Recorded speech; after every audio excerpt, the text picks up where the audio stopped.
Welcome to part 29, accessing log files with journalctl.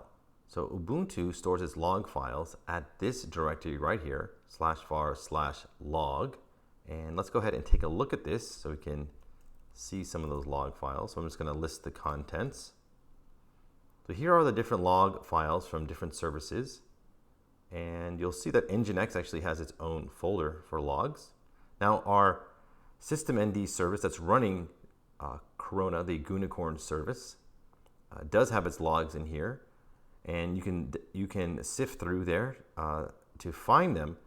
But what's an easier way is to use the systemd journal. As long as you know the name of the unit that you've created, the name of the service that you've created, then you can just get the log files of it like that, separately from all the other logs.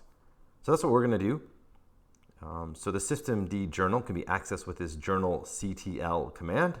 You pass in the name over here, Corona, and then the number of, these are just different options. You don't have to provide them, of course, but then the last number of lines with this -n.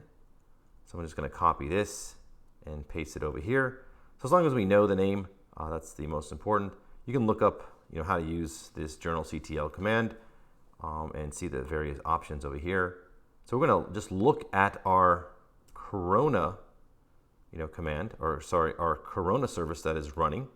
And we don't, this is to get the last 100 lines. We just started this service, so we don't have,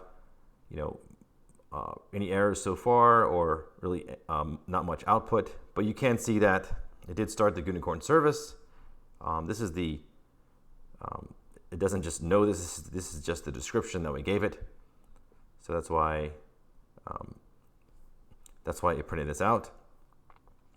We said to start it with 3 workers to help distribute the load like that. So that's all the logs we have thus far. But this is a good command if you are debugging and you want to find what's happened with your application. Then you'll find it out using the systemd journal like this. It can get just your service, which here is Corona.